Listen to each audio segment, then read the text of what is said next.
लोकवार्ता news में आपका स्वागत है। मैं हूं प्रभात कुमार। दिल्ली के बाद अब बिहार की बारी है। दिल्ली का चुनाव परिणाम कल 8 फरवरी को आ जाएगा। अगर यह परिणाम भारतीय जनता पार्टी के पक्ष में आता है और 27 साल का वनवास दिल्ली में खत्म होता है तो बिहार में भी जो भारतीय जनता पार्टी के लिए एक बड़ा सूखा है और आज़ादी के बाद से लेकर अब तक बिहार में जो सरकार अपनी सरकार बनाने की लालसा या मनसा है उसके लिए भी यहाँ भारतीय जनता पार्टी अपने मिशन को शुरू कर देगी और पूरी ताकत इस बार अपनी सरकार को बनाने के लिए लगेगी, ऐसी उम्मीद जताई जा रही है। फिलहाल जो स्थिति बनी हुई है उसमें बिहार के मुख्यमंत्री नीतीश कुमार की भारतीय जनता पार्टी शानदार विदाई करना चाहती है और उसके वोट बैंक को अपने पक्ष में साधकर और वह उस सपने को पूरा करना चाहती है जो वकौल विजय सिन्हा जो डिप्टी सीएम है बिहार के, जो अटल बिहारी वाजपेयी जो भारत के प्रधानमंत्री थे, जो उनका सपना था उसको पूरा करने के लिए भारतीय जनता पार्टी बिहार में अपना जो मुहिम है वह शीघ्र प्रारंभ करेगी। और भारतीय जनता पार्टी के सपने को पूरा करने के लिए अगर आने वाले समय में बिहार में ईडी और सीबीआई अस्थायी तौर पर डेरा डाले, आरएसएस का जत्था बिहार में अपना कैंप डाल दे तो बड़ी बात नहीं है, क्योंकि इस बार बिहार में भारतीय जनता पार्टी अपनी सरकार के लिए हर संभव कोशिश करेगी और इस कोशिश को पूरा करने के लिए उसकी कोशिश होगी कि जो मुख्यमंत्री बिहार के नीतीश कुमार हैं उनकी पार्टी को तोड़कर भी अगर यह संभव है तो किया जाए। वैसे इसके लिए जो भारतीय जनता पार्टी ने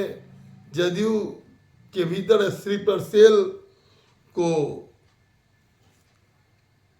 काम पर लगा रखा है, उसके कुछ नतीजे भी अब दिख रहे हैं और पिछली बार वह इस खेल में मात हो गई थी और जो जनता दल यूनाइटेड के राष्ट्रीय अध्यक्ष और केंद्र में मंत्री आरसीपी सिंह थे, वो भारतीय जनता पार्टी के उस सपने को और उस मिशन को पूरा करने में सफल नहीं हो सके थे। लेकिन इस बार यह दायित्व जनता दल यूनाइटेड के कार्यकारी अध्यक्ष संजय झा ने संभाल रखा है और जो अभी उनका 2 दिन पहले संसद में राष्ट्रपति के अभिभाषण और बजट पर जो धन्यवाद ज्ञापन के क्रम में भाषण आया है उससे यह साफ तौर पर दिखने लगा है कि संजय झा संभवतः भारतीय जनता पार्टी और प्रधानमंत्री मोदी और गृह मंत्री अमित शाह के उस इरादे को पूरा करने में शायद कामयाब हो जाए, जिसकी कोशिश एक लंबे अरसे से हो रही है और जिस काम में भारतीय जनता पार्टी और उसकी पूरी टीम अरसे से लगी हुई। राज्यसभा के सदस्य और जनता दल यूनाइटेड के कार्यकारी अध्यक्ष संजय झा ने जिस तरह से अपने भाषण के क्रम में ये कहा कि मुख्यमंत्री नीतीश कुमार ने अपने सीमित साधनों से बिहार का कुछ विकास किया है, लेकिन प्रधानमंत्री नरेंद्र मोदी ने जो लगातार 2 वर्षों से अपने बजट में राज्यसभा के सदस्य और जनता दल यूनाइटेड के कार्यकारी अध्यक्ष संजय झा ने जिस तरह से अपने भाषण के क्रम में ये कहा कि मुख्यमंत्री नीतीश कुमार ने अपने सीमित साधनों से बिहार का कुछ विकास किया है, लेकिन प्रधानमंत्री नरेंद्र मोदी ने जो लगातार 2 वर्षों से अपने बजट में बिहार के लिए दरिया दिली दिखाई है, उसके कारण बिहार में अब डबल इंजन की जो सरकार है वह विकास के उस इरादे को पूरा करने के लिए अब आगे बढ़ रही है जो अब तक नहीं हो सका था।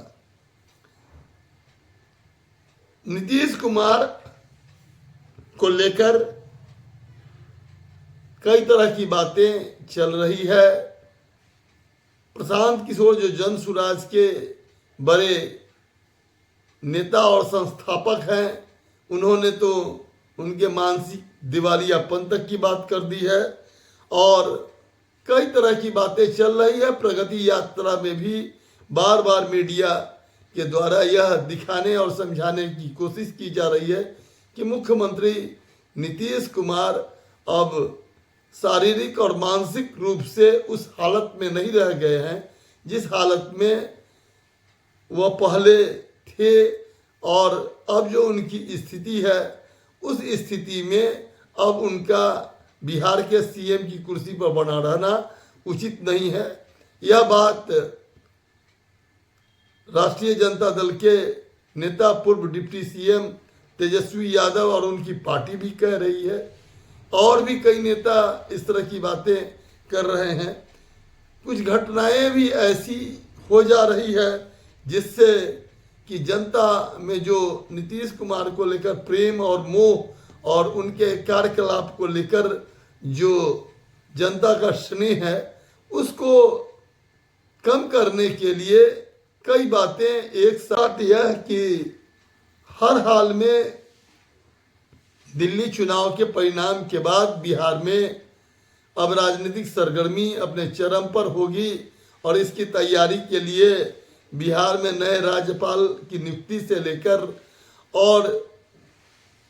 भारतीय जनता पार्टी और प्रधानमंत्री नरेंद्र मोदी और गृह मंत्री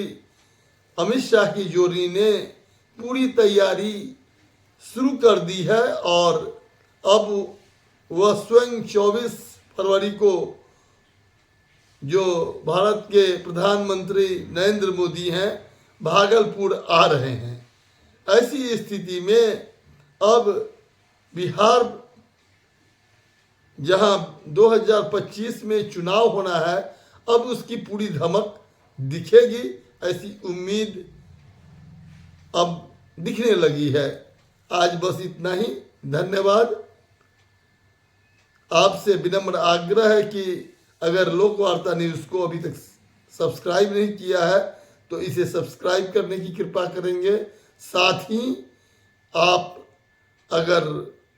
हमारा यह एपिसोड देख रहे हैं और यह अगर आपको अच्छा लगा है तो इसे ज़रूर लाइक करेंगे और अपना कमेंट भी कमेंट बॉक्स में देने